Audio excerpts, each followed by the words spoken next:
Hello pianists and welcome to Main Music. Today we are going to be going through O Holy Night from the book Favorite Christmas Carols by Charles J.E. Cofone, I believe that's how you pronounce it. We're going to be on page 38, 39, and 40 of O Holy Night. I'm going to play through it one time just as written, mostly up to tempo, although it's a rather slow song, and then we'll kind of take it apart a little bit. So let's continue. All right, let's get started. O Holy Night, page 38 through 40. I've actually copied page 40, so I don't have to turn any pages. We're going to take this nice and relaxed. 1 and 2 and 3 and 4 in is about the pace. But this song, it's a little bit different because it's 4/4 times. So it's going to be 1 and 2 and 3 and 4 and about like that. We are in the key of C, no sharps or flats, which makes it very nice. Ooh, squeaky bench. Also, we're going to begin on beat 2. So it's 1 and we're going to begin on beat 3. Pardon me. 1 and 2 and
Okay, so that was O Holy Night. Please excuse the few mistakes I had there. I'm a little bit distracted with a roast in the oven. So let's move on to the first page. O Holy Night, page 38. The bass clef, that whole first line is a C chord, except for stars are brightly. So basically that means you are going to be down here. Okay, this is C number 2. There's only one C lower than that is off screen. So this is C2. 1, and I don't try to reach up to the E like it says. I just do C, G, C. You're already playing an E in the right hand, so don't worry about it. As long as you're playing a C chord there, you're fine. So C chord, night, the stars, going to a F chord. You can do this one of two ways. You can keep your hand here, and then when the F chord comes, just change out that G you're playing for an F. C is already in the chord of F, so really you could go C chord, 3 times F chord, back to C chord. Of course, they want to make it a little difficult there at the end of measure 2, where it says stars are brightly. And they go like this, hold, and then move up to F. You can do that if you want again, I'm not reaching all the way up here to that, I believe that's like 9 or 10 notes. I'm not doing that. It's fine. As long as you have that triplet in the correct chord, you do not have to move your hand all over the place. So again, 2 methods of doing the first line. I will go through the way they've written it, just as it's written, and then we'll go through my method, and you pick the one that works for you. So the way they have written it, here we go. 1 and a, 2 and a.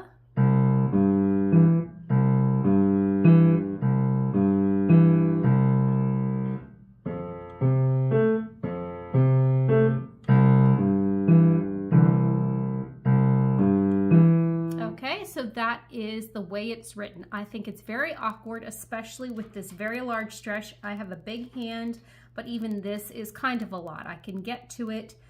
This is an octave plus 2 that they have written. I'm not going to do that. I'm going to do a C, G, C. I'm going to make it easy and light on myself. So starting from the beginning, this is my method. Again, C, G, C instead of C, G, E. Okay. Measure 2, I'm going to just keep that pattern instead of holding it. And then for the F chord, I'm going to keep C, play an F in the middle twice, and then go back to the C pattern 3 times. Okay, so that is one option that you can do for the first line. Okay, let's take the first line, right hand.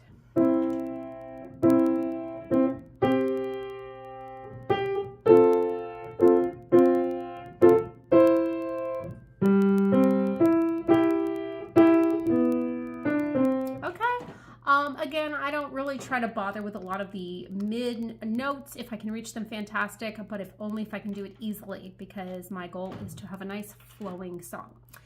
Let's do line 1. I'm going to play it the way it is written, and then we'll play it my way. 1 and a, 2 and a.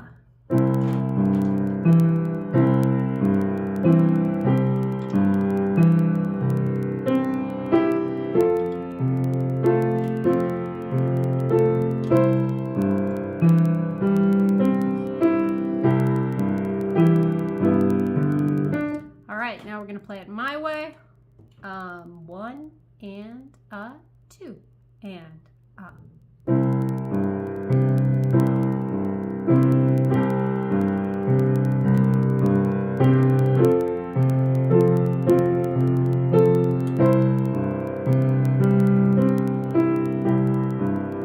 All right, please excuse me, I fell into the pattern that they had there instead of doing it my way, but I think you guys get the idea. So that's how I would do line 1. Again, it's kind of all about how it feels to you. I think both ways sound really, really good. But if the way it's written is too awkward, change it up. Just make sure you're in the correct key. Okay, we are moving on to line 2. Is the night of our dear Savior's birth. This is in the key, it is in the key of C again, but we're going to go from a G chord, which as a reminder is the notes G, B, and D. It's actually a G7 chord, because sometimes they try to throw an F in there, but not always. So I'm not even sure why they wrote that, because they're not even using the F, but that's okay. Then also we're using a C chord, which is C, E, and G, those 3 notes, and then back to a G chord, and then back to a C chord. So those are the families of notes we're using in this line. So we're going to start, is the night is going to be a G chord. Now at the end of line 1, we were down here with C, G, C, and they have us moving up at the beginning of line 2 to G, D, G. Okay, so I'm going to do it that way. And then they have you moving down to a C chord twice, back to the G twice, and then down to a C chord. And we're going to take the C chord and we're just going to alternately play all the as many notes as we can from the C chord in triplets. And 2 and 3 and 4 and okay, very lovely, a little bit awkward. So what I would do for that last measure of line 2 is bring my right hand down to help my left hand.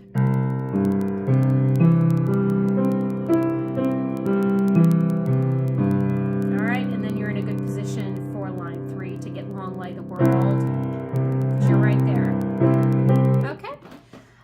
that's line 2. Let's I'll very quickly go through the right hand. 1 and 2 and 1 and 2 and 1. Okay, so that's how you're going to play that. Let's put it together. Just the second line, nice and slow. 1 and 2 and 3 and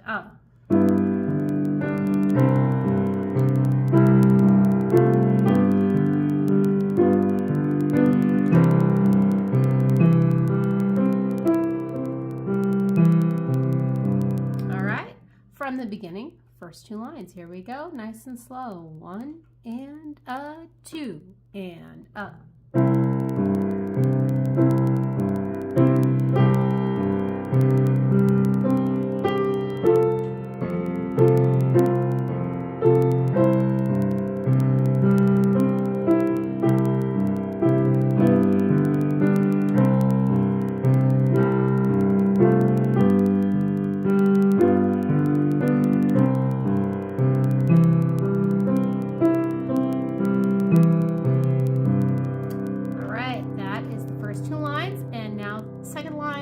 the third line, just about the same as line 1.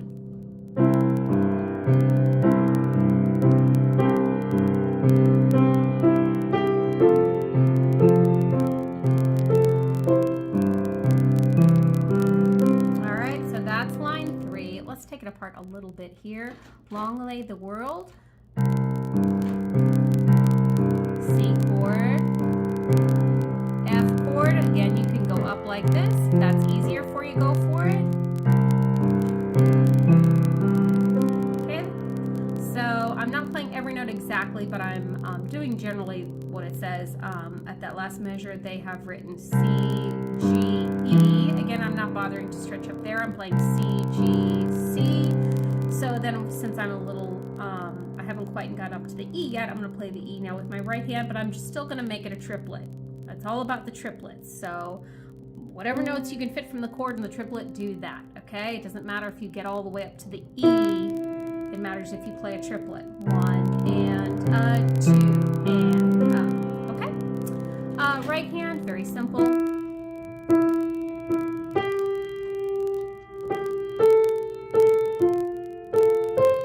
All right, let's do the line 3, page 38. Here we go. 1 and 2 and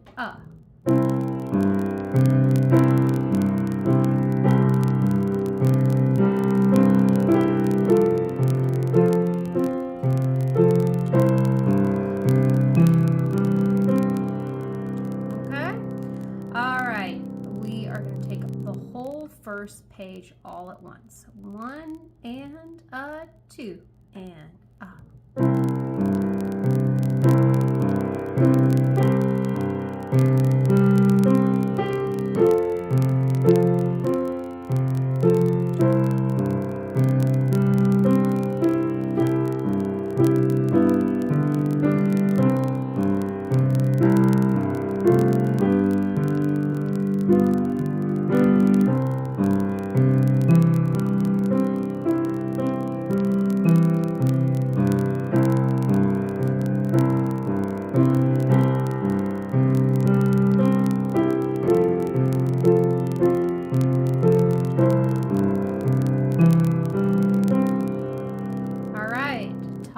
page 39. Here we come.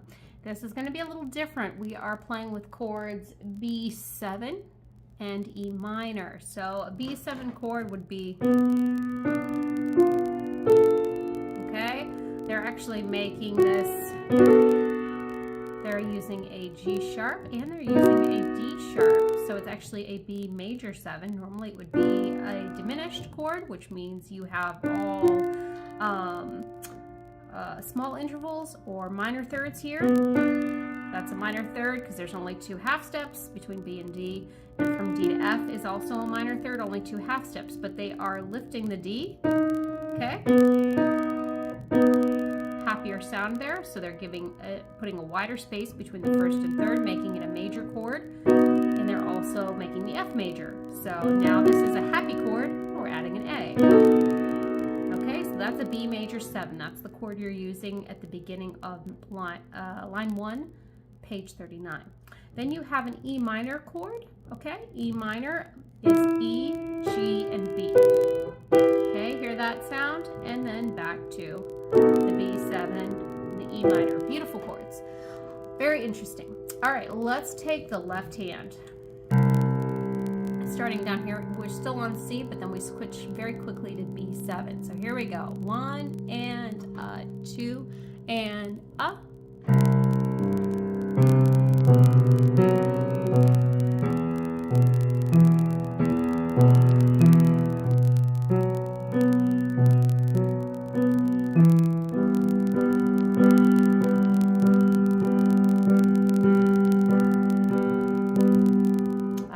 So that's what's going on in the left hand, and I'm basically keeping it the way they've written it. Sometimes on that last measure, just to remind myself where I am with all of these repeated little chords here, I'll play E on the first part of the beat, and I'll just keep that pattern. So E, G and B, E, G and B, and I'll do that 3 times for the 3 beats that you're playing triplets. You don't have to do that, but that just helps me keep track of everything. Right hand, till he appeared. So 1, 2, 1 and 2 and you're gonna drop down to D sharp. Very beautiful chord there. All right, let's put it together nice and slow. Till he appeared, we're gonna take our time. 1 and 2 and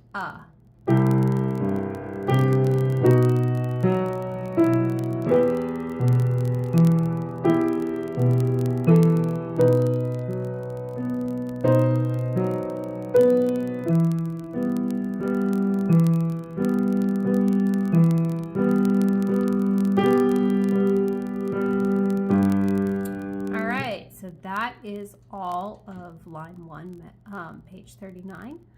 Moving on to line 2. New chords here. G chord, C chord, and then G7 chord. All right, those are the notes you're going to be handling. Starting with a thrill of hope. G chord in the bass clef. Now, this is interesting. They change up your bass clef note here several times in the first measure. I just keep that same pattern from beat 1, and I use it for beat 2 and 3, like this. G,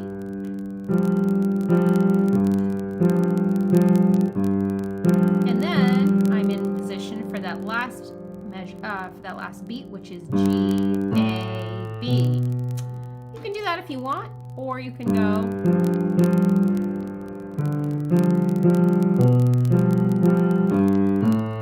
whatever works for you, as long as you get to that G, A, B pattern at the end of measure 1, you're fine. We're going to go into a C chord, very simple. C. I'm going to keep the C here instead of dropping to the G. So I'm just going to do that for 4 beats. Same thing. I'm not going to bother with all these different notes in the bass clef.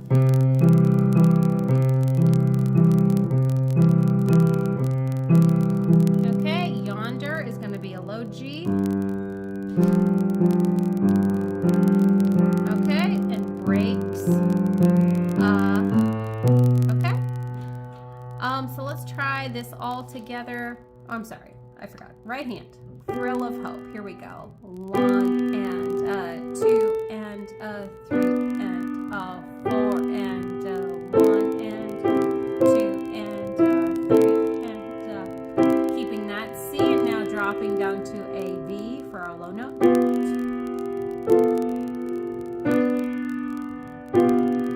All right, let's put it together. Line 2, page 38.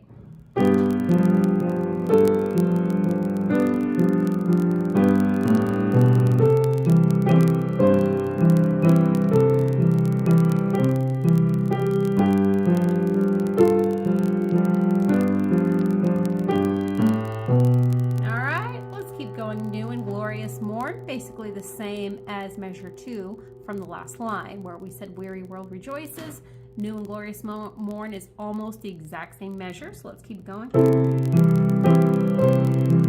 Here's the difference. We have a little run here.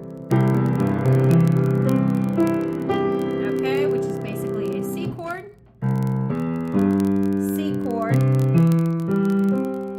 Okay, but the first two C chords are played double fast.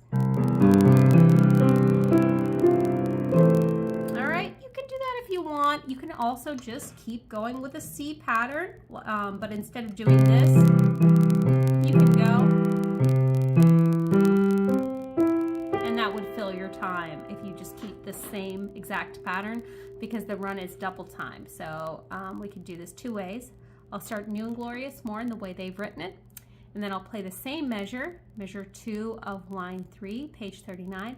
I'll play it two ways, the way they've written it, and then the way that you can simplify it. So here we go.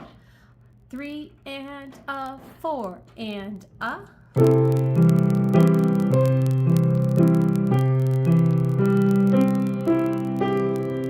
Okay, so that's the way you can simplify it. Sorry, I switched that on you.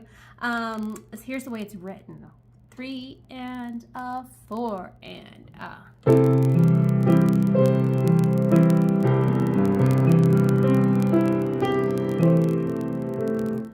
So I hope that wasn't too confusing. I realized I said one thing and I did something else, so please forgive me. But hopefully you can kind of play with that measure and make it your own. Okay, moving on to Fall on Your Knees. I'm just gonna kind of keep going to the end of the song. Here we go. We're gonna be on page 39, last measure of line 3, Fall. 1 and a, 2 and a, 3 and a, 4 and a. 2 and a, 3 and a, 4 and a. 2 and a, 3 and a, 4 and a. And a, 2 and a, 3 and 3 and a, 4 and a. 2 and a, 3 and a.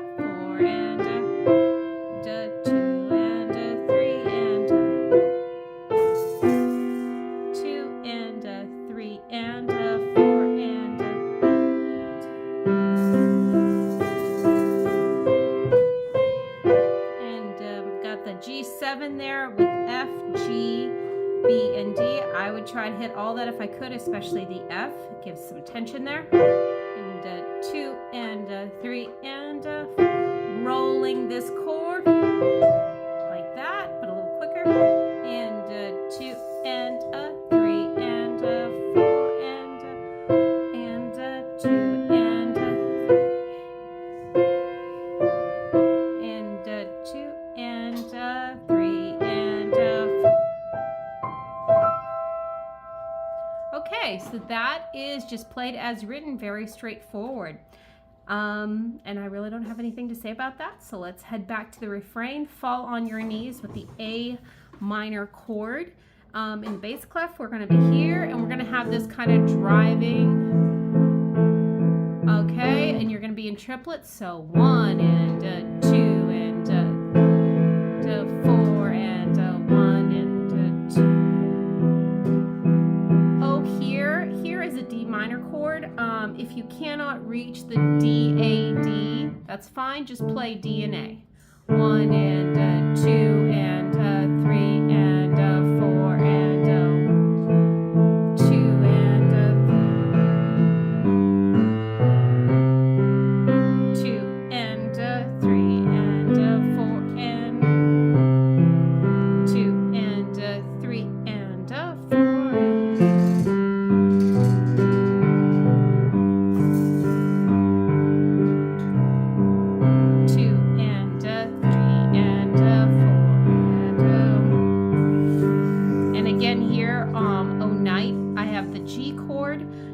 Playing G, D, G.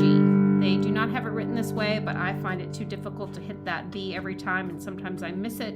So I'm just going to do G, D, G.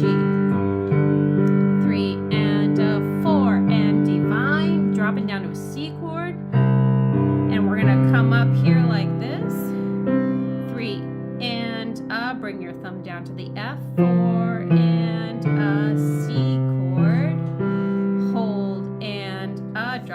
G chord again, G, D, G 2 times, and divine, dropping down to another C. And walking up with the C's.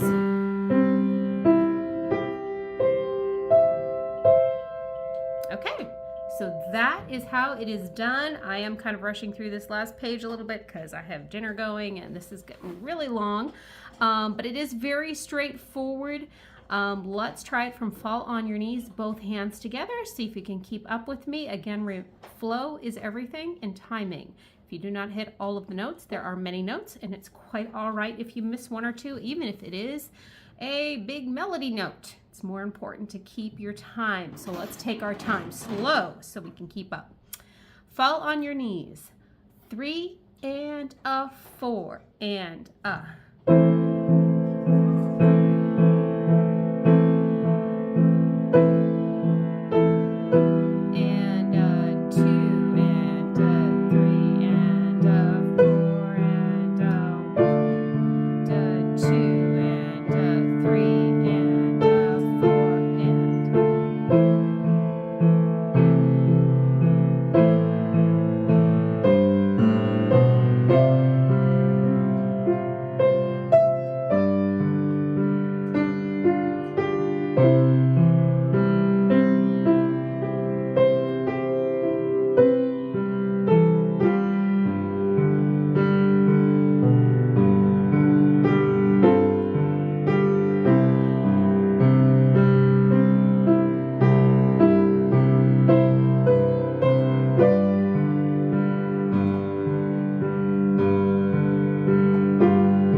Track of all your notes. So that is Oh Holy Night. We can play it one more time through if you like, but that's all my notes for right now. So if you've got it, that's the end of the video as far as my notes go. If you want to play it again with me, here we go. Again, I'll be taking it very slow, and I'll be trying as much as I can to modify it the easy way that I've shown you. And let's take it from the top. 1 and 2 and 3. And here we go.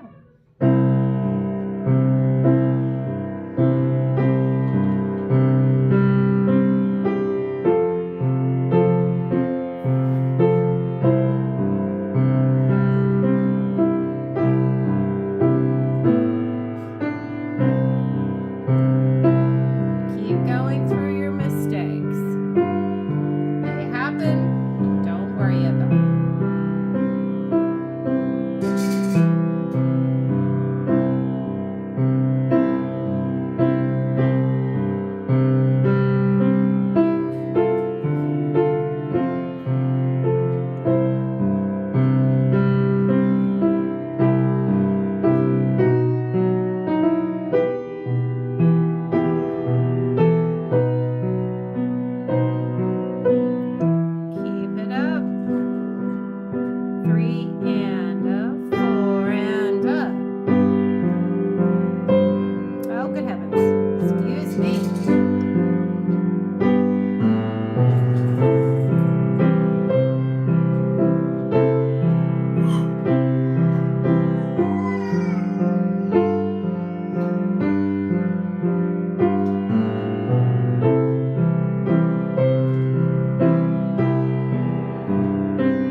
right, that is the end of O Holy Night, and I just want to say something really quick.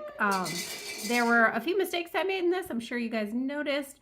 That was when I was mentally distracted with thinking about the baby behind me and dinner getting cooked, and I was not thinking through the song. Practice thinking through your music.